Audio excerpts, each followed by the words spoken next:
Good afternoon everyone, and welcome to today's webinar, our first for 2013. My name is Olivia Clayton and I will be the facilitator today for this quite unique opportunity to hear not from a practice expert or an academic, but from a mother who, after experiencing child removal herself, has dedicated her career to helping other families headed by a parent with learning difficulties.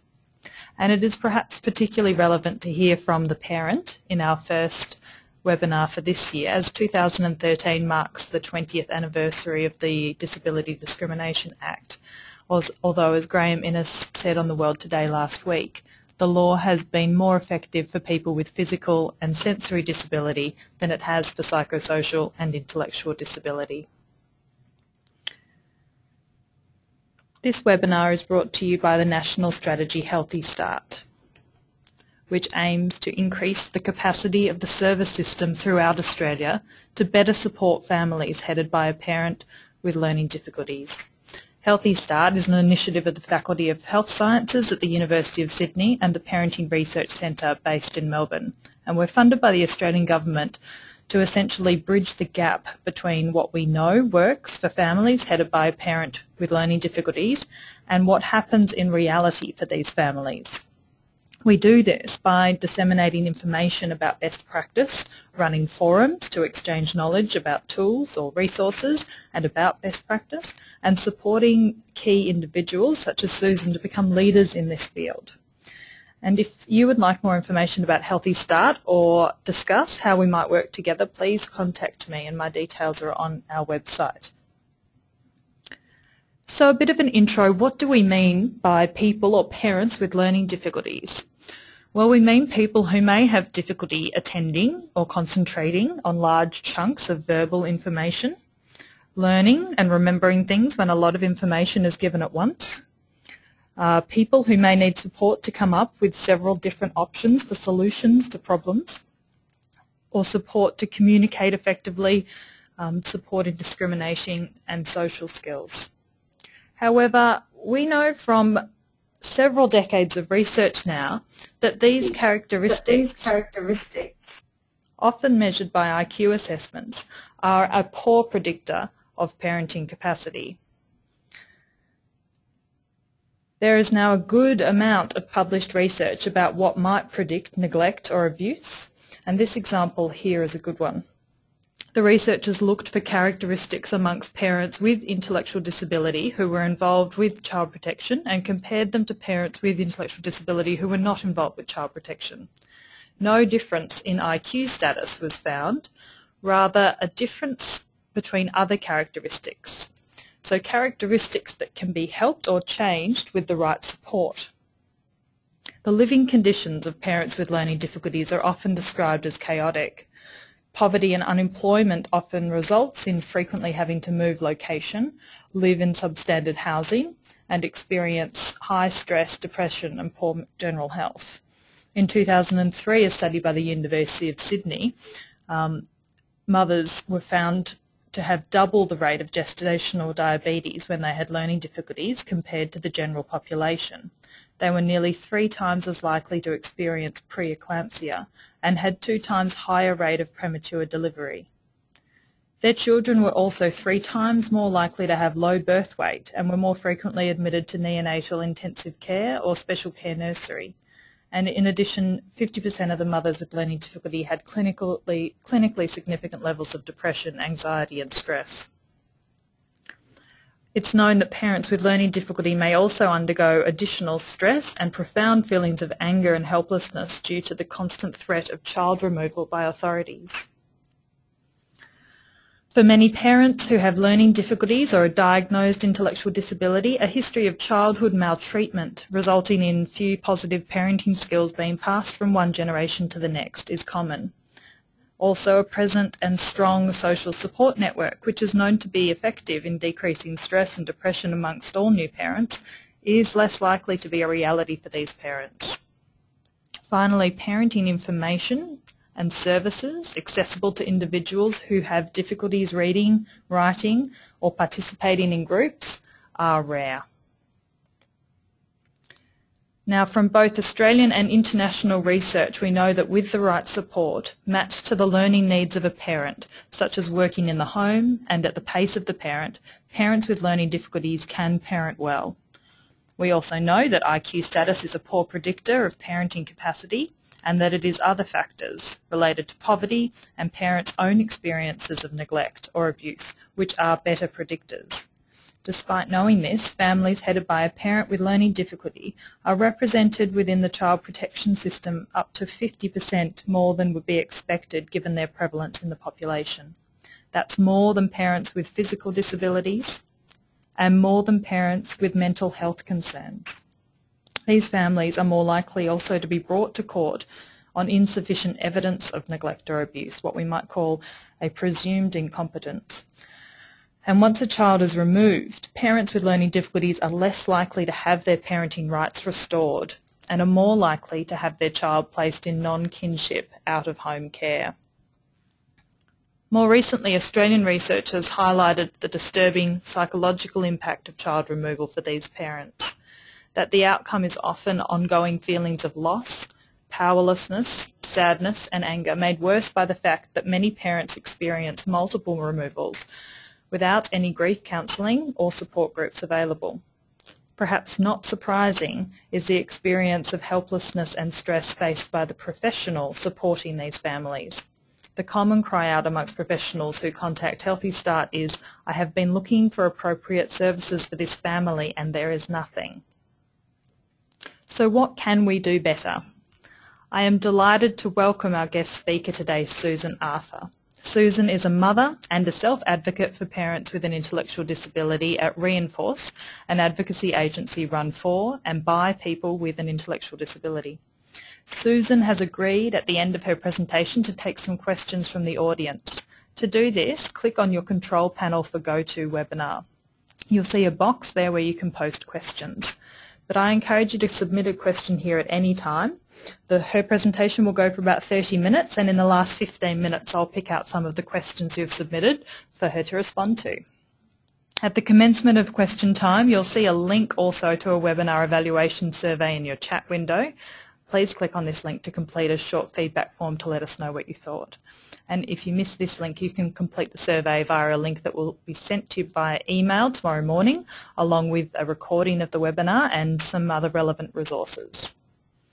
Now, if you require any technical support for this webinar, please contact Laura Nicholson. Her details are on your screen now, and she can also enter her details into your control panel in the chat section.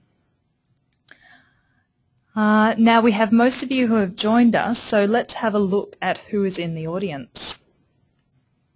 We had 170 registrations for today, which is an astounding and pleasing amount for this critical topic. We have, from the survey responses, a nice chunk of our audience say they are involved with work in child protection. The largest proportion there from disability-specific services, followed by those who work in family services, people from the education sectors, and then children's services next, followed by those who work in research, mental health and primary care, which I think includes nursing and midwifery, and then also a handful of advocates who work in this area. I'd like to ask for a bit of participation from you right now by running a poll which should be appearing on your screen now. What brings you here today? If you could select the best option.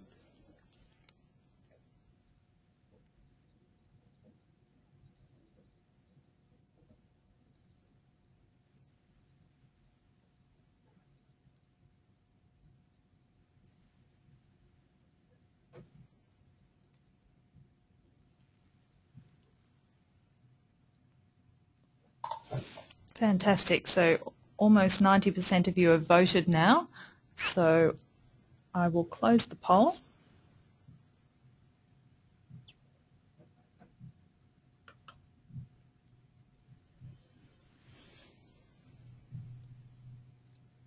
So 35% are keen to hear about the experiences from the parent. And 58% of you are hoping to learn from Susan about more practical ways to support parents with child protection, and there's also a proportion of you, exactly 7% of the audience, who have been drawn to this webinar without knowing much about the area at all. So if you fall in this category, I would encourage you to jump onto our website after the presentation and have a browse through the summaries of research there, practice points and topics about things such as how to tailor work for parents with learning difficulties. Also keep an eye on what's happening on Healthy Start by joining our e-news. You can subscribe here via the homepage. We also are very keen to discuss, meet or connect with people who are interested in this field, and indeed connect others. One way we do this is via an online practice network, which I'm going to now, which requires a sign-up. At the end of today, a link to the recording of this webinar will be on the network under this discussion topic. So I encourage you to forward on the link to your colleagues or networks who might like to watch it at another time.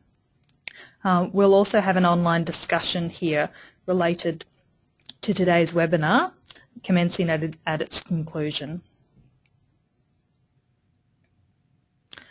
Now I think that's just about enough of me, and I'm going to hand over the presentation to Susan.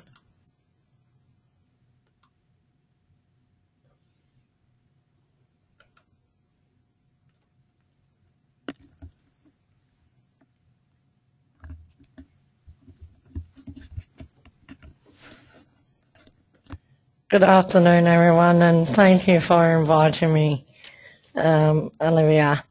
My name is Susan Arthur. I'm from an organisation called Reinforce. Reinforce is run by and for people with an intellectual disability.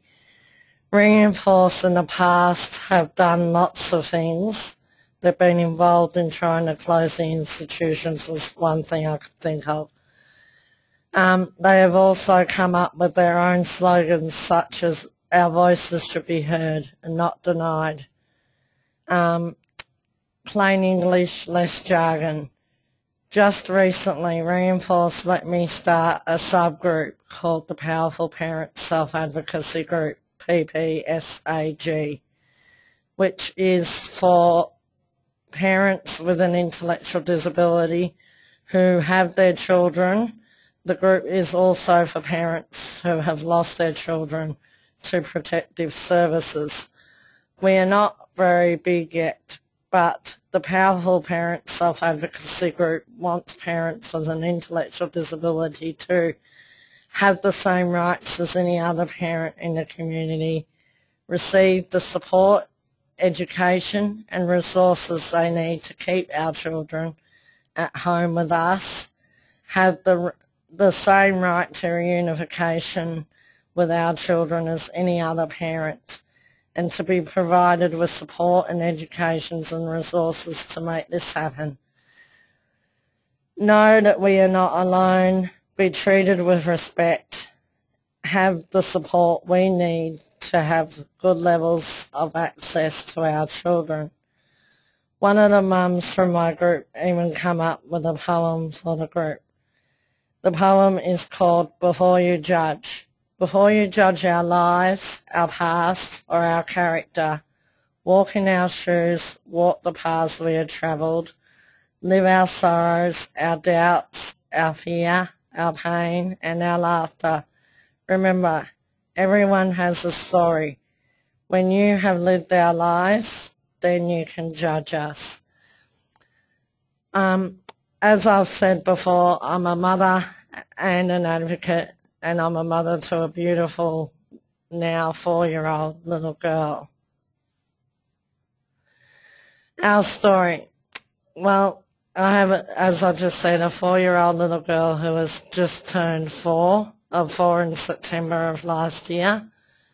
We didn't have the right support, so she lived with Grandma most of her life.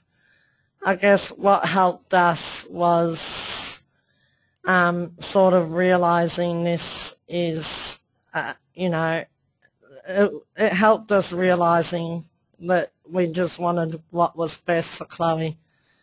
I think what made things worse at that time was she was a baby when it was originally happening, so neither me or my partner could not always see what challenges would be before us, like as she would get older.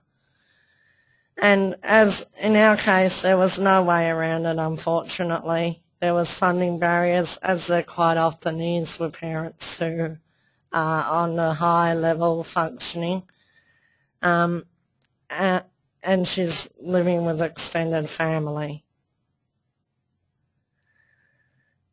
It is good that child protections says the child should stay in a family wherever possible. I agree with that, because you have some hope that the family is teaching this child of the parent's disabilities. But it's come to my attention recently that this is not happening. So I just therefore say, why do you have kinship care if these people who are better parents than us are not teaching the child about the disability? And that's why I would say sometimes it's not the best option. And the reasons for saying that is the family may not get along well with the parent or parents who have learning difficulties.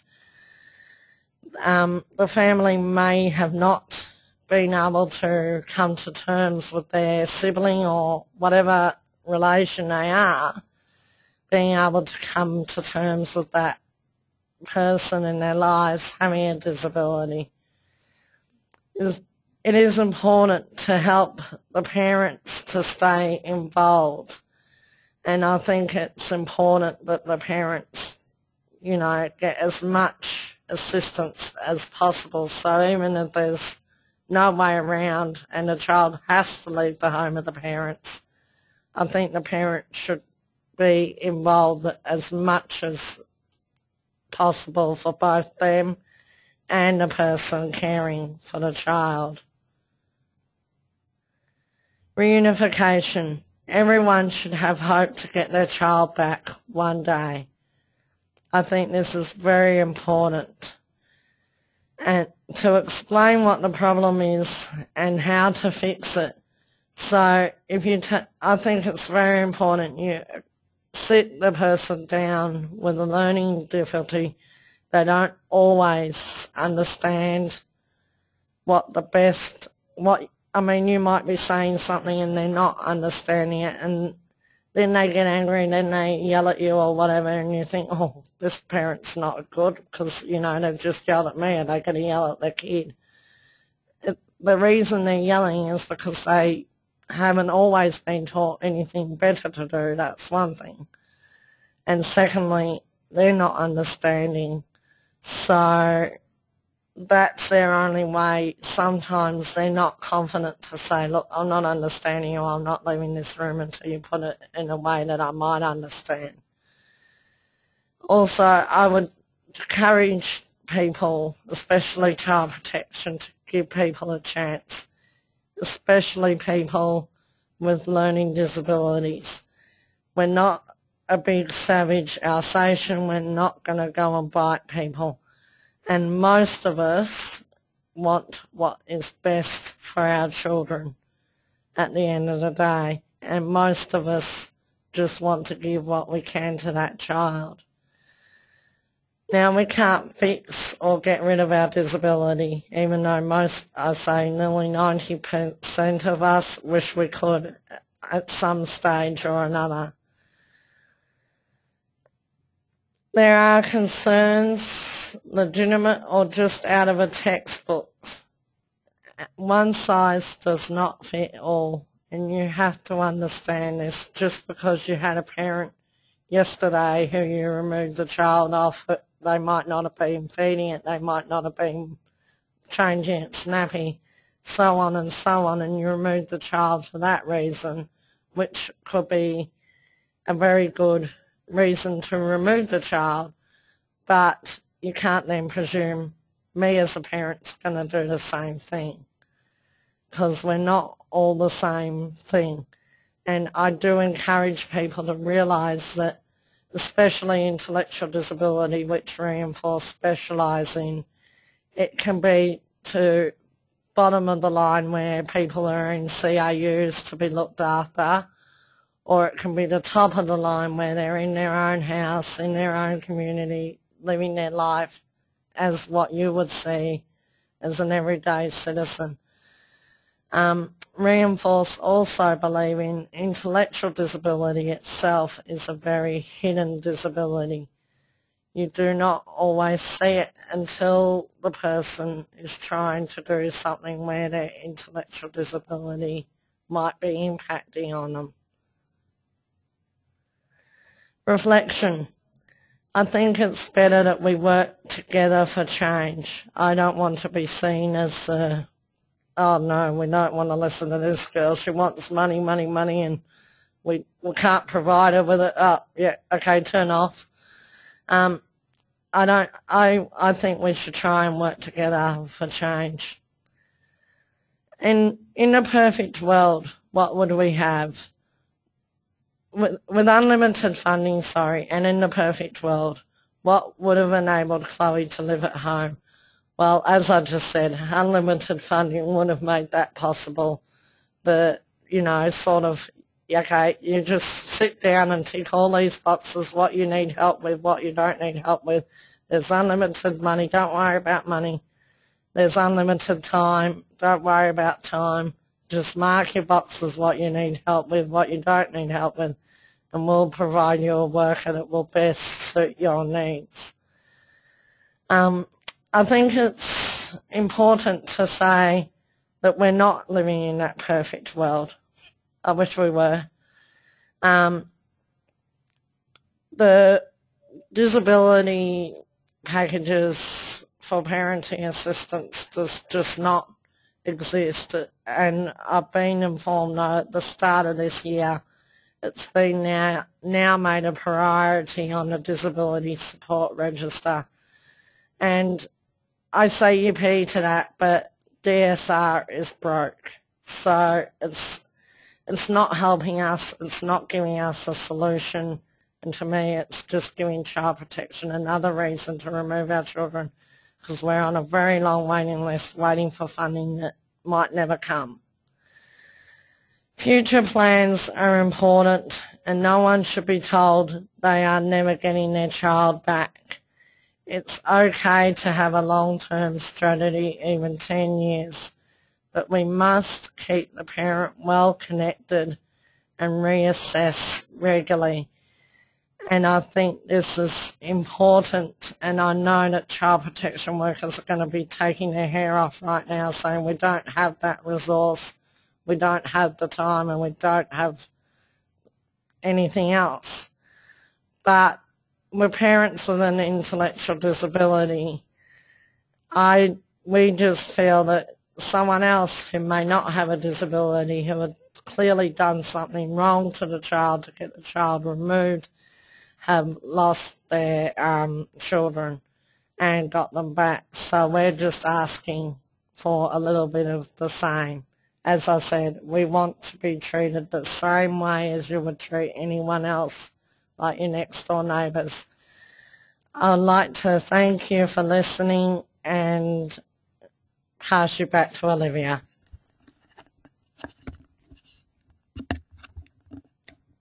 Thank you so much, Susan, for sharing your thoughts about the system itself, and also a little bit about your personal experience.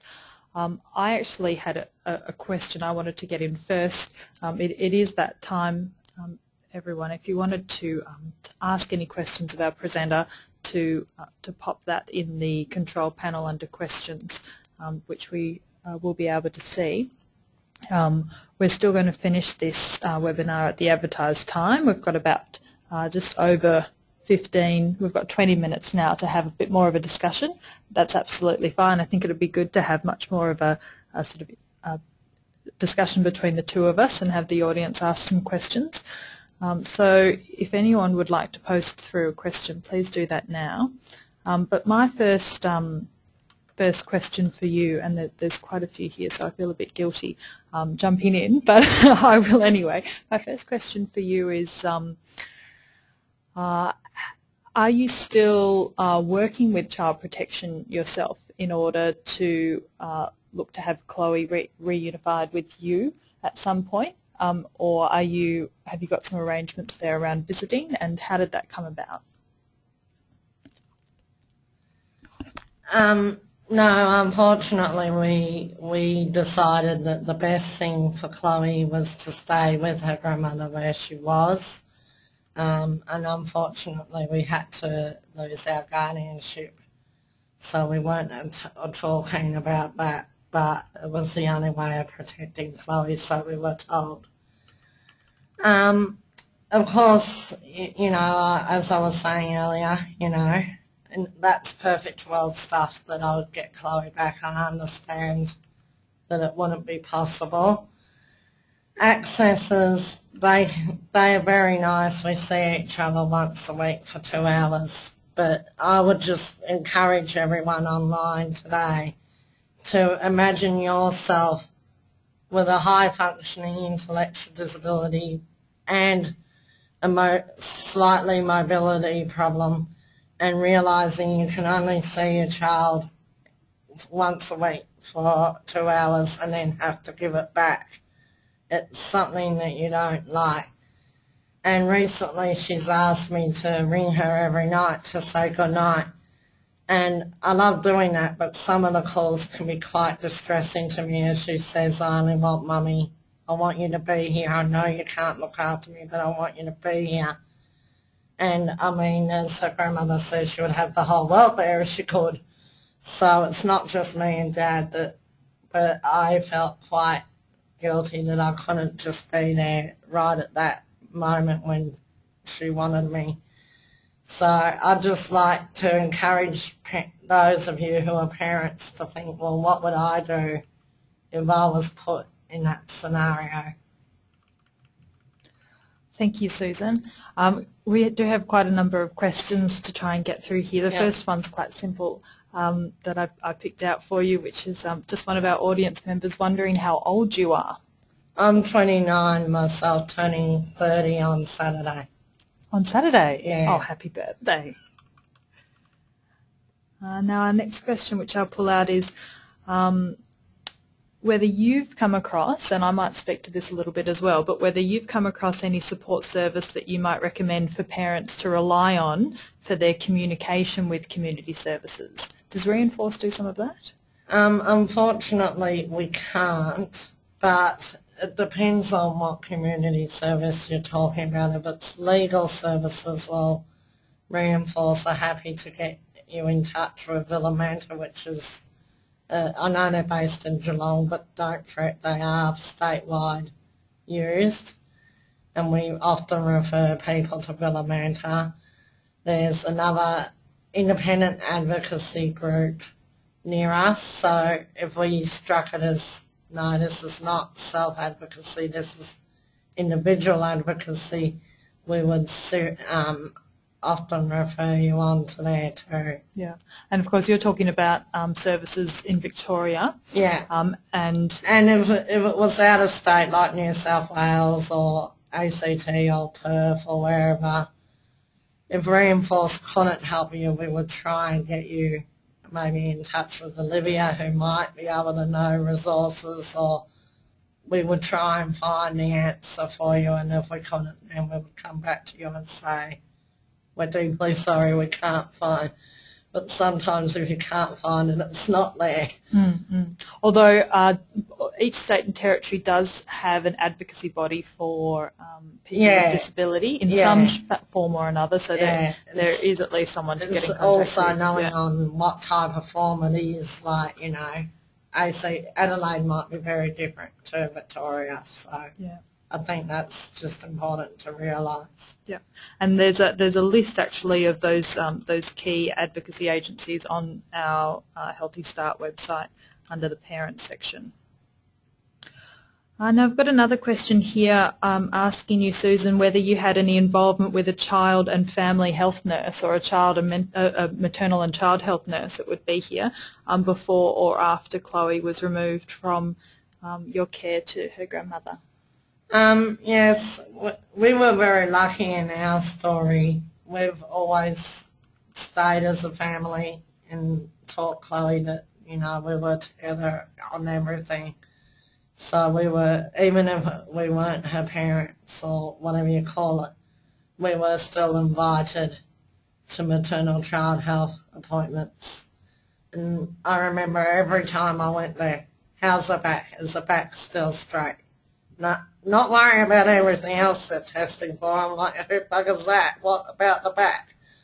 Because I had the very rare form of scoliosis, infant scoliosis.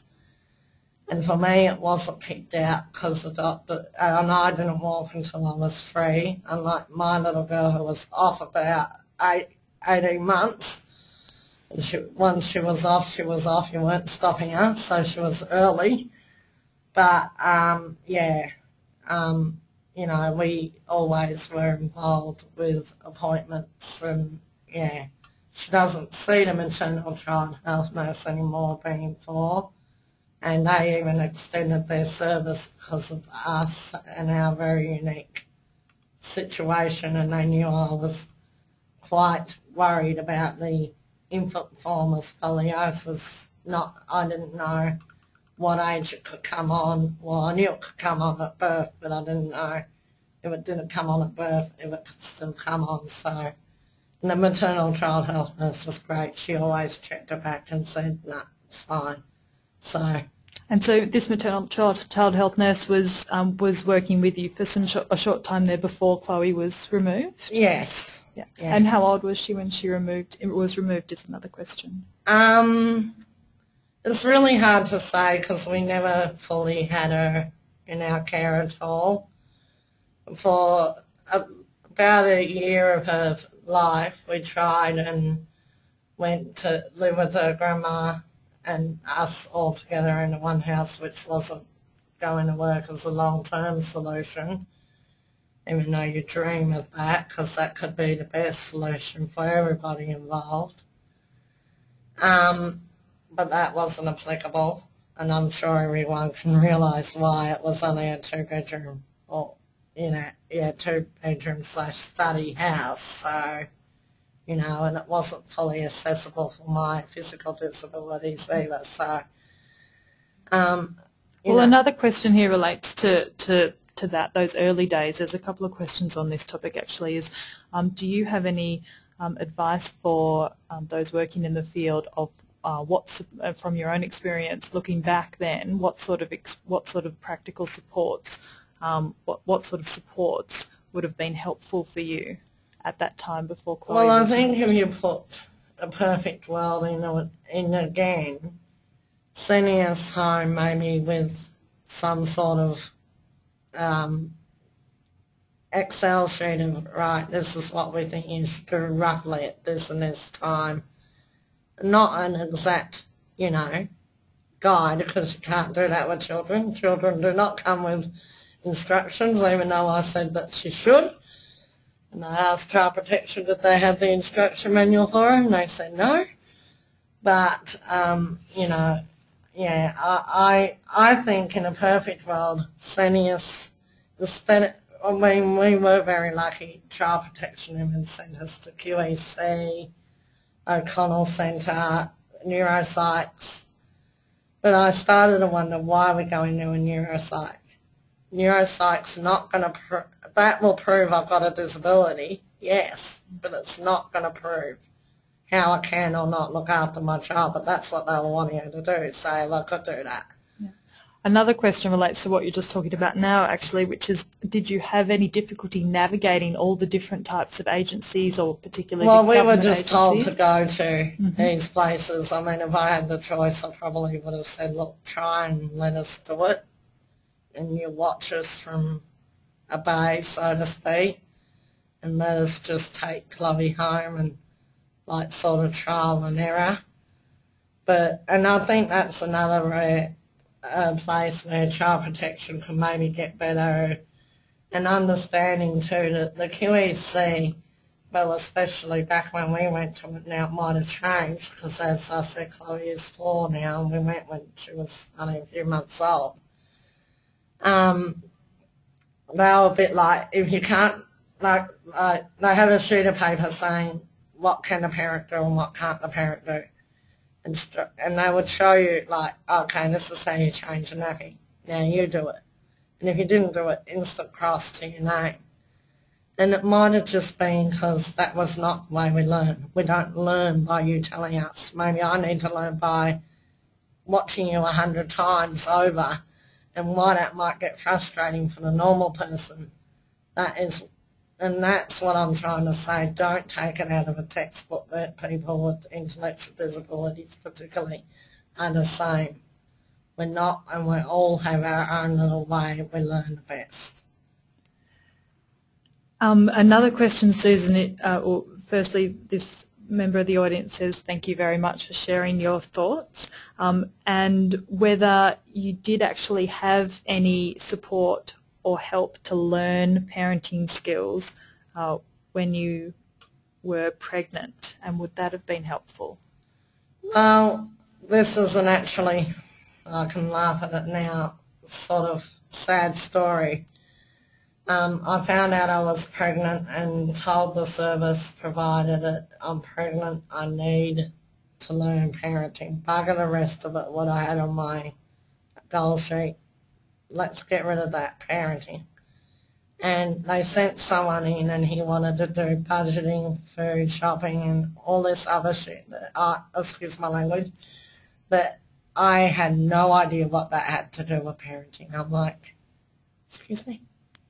But, you know, so for quite a while we were mucked around. And then it came to the crunch, well, Chloe's coming, ready or not.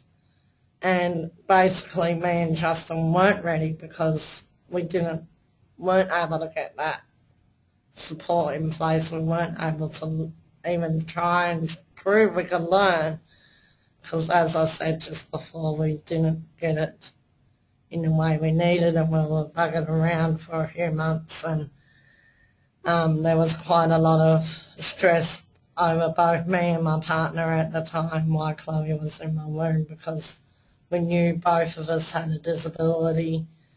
One of us, we had no idea where it came from.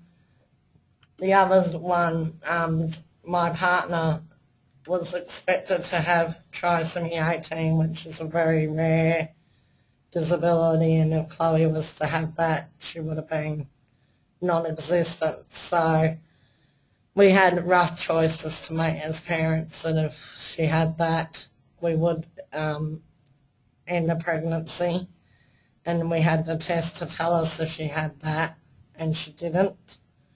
So we went on the pregnancy, but it was a very hard pregnancy because I blamed myself a lot if she did come out with disabilities. And I was always angry, I didn't know what was wrong with me. And how could I, if my child had it, which God's sake she doesn't, and we know that by genetic testing now. But if she had had my disabilities, how could have I possibly even got an early intervention for a disability that doesn't have a name? And isn't the mother meant to be able to do everything like this for her child? So, yeah. Thank you, Susan. And back to thinking about support during pregnancy, a couple of people are very interested to hear whether they're looking back now, what sort of support would you have, or what sort of teaching, learning, parenting support would you have liked, or parenting education I should say, you would like while you were pregnant? I think just possibilities of what the child may or may not do, and then sitting us down and saying, okay, now, what do you think you would do? And if we didn't get the answer right the first time, okay, go, sort of quiz us more until we get it right, and then, but instead of dropping it next week or next day or whenever we see you next, do you remember what to do if your baby has a high temperature? and you're going to run it down to the hospital the first thing, which that would be my reaction, get the kid down to the hospital. Don't worry about anything else, just... And probably the reaction of many first mums. Yeah. And being that I was a very sick baby myself with an included high temperature, that wouldn't have helped my get her to a hospital now rather than wait approach would have been. But yeah, I think that would have been a lot better, but at that time that was not available. Now it may be available now, I'm not sure, because, you know, Chloe's not in our care, so we're not accessible or applicable to a lot of these parenting programs that are there now. Some places will let you learn parenting, but sometimes I say, well, what's the point? She's not with me, I only have her for 2 hours, and at the moment that 2 hours is supervised, so I've got someone else to ask. But, you know, I think it's best if you try and let the parent work it out themselves, because I think if you go, and that's the problem, sometimes children won't give you enough time to sit down and think about it. And that was one of Child Protection's major concerns with me and my partner, that she would say, I want to skydive, and we would say, no, you're not doing that, it's too dangerous. And she would be sitting down telling us why she could do it and how it was safe to do it. She would be up to about the fourth reason why we're still trying to comprehend what the second reason was. So I understood that fear, and I had that fear myself, but I was saying, look, we could get the assist, you know, ring her grandma or ring other people that we knew, say, hey, look, she's wanting to do this. Is it appropriate? Okay, thanks. Now we only have a couple more minutes, and look at all these questions that are written here. There's still a lot to get through. I'm going to ask one more question, which has popped up a couple of times, and then everybody, if you're interested in continuing a discussion, Susan and I will be online to continue an online discussion. And that to log on to the Practice Network is the best way to get there at healthystart.net.au. But the last question before we finish up has come from a number of people, which are asking you, Susan, what sort of support would help you to get Chloe back in your care now? Well, I think for starters, more funding, because everything costs money. They're not going to say, right, I found this free service and it does this and this and this. That's for starters, not to mention we'll have to go back to court and try and get our guardianship rights back, and I think it would be all too messy now for Chloe, because Chloe now understands she lives with grandma because mummy and daddy have disabilities. So I think it would be too hard for us now.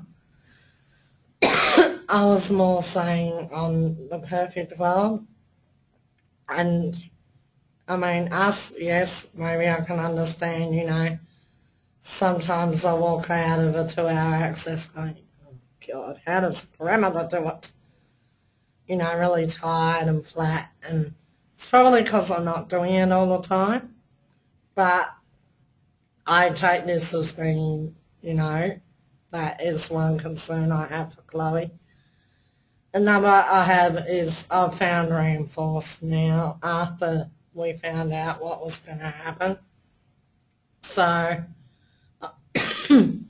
I've dedicated our loss to my gain, so to speak, to say, well, okay, I've lost a very important part of my life, but I haven't lost her completely. She is still a family, and she's being taught about the disabilities, which does not happen in foster care. And I must say, sadness here is sometimes not happening in kinship care. So, but what would, you know, certainly more help. Like, I only get 6 hours a week at the moment in my package, so I would need quite a lot more to be sort of help me to cook for her. You know, I'd have to, she's used to, at the moment, getting in a car and driving my car, where she knows her mum and dad travel buses, so, but I don't think she would do well with that, waiting for the bus or waiting for the train, because she's not being brought up with it. I think another thing, if you were to give children back, you need to start that as soon as you sort of close up the case, so to speak. So, yeah, you just need to sort of, yeah, we're closing up, and, yeah, so, yes, we are closing, but, this is what if you go to this service and show us that you can do A, B and C, and you keep going, you prove this. But might I say, I've heard that has been done in Gippsland, and parents are still not getting their children back. So, like, one of my parents lives in the Gippsland region, or Latrobe Valley, or whatever they call it. He was told he'll get his boy back if he does a first aid certificate and a C and a D and an E and an F. He's done all that, and he still hasn't got his boy back. So I think child protection as well need to be a bit more honest with what they're offering to people with disabilities, and not just trying to, if I say this will get them off my back for now, and sort of sweeping it under the carpet. You can't do that. We'll come back up if you do that, like a weed. You'll either pull us out and get rid of us, or, help us to be parents and do the right thing for our children, which I believe most of us want to do. Thank you so much, Susan. I think that's a hard-hitting and good note to end this webinar on. I want to thank you very much for your time. I'm sure all of the people still listening in, which is almost everyone who began with us at the beginning, which is great news, would agree and would be applauding from their computers. Thank you very much, and we'll jump online now and try to answer the rest of the questions and continue that discussion over the coming days. All right, thank you very much, Susan, and thank you, everyone.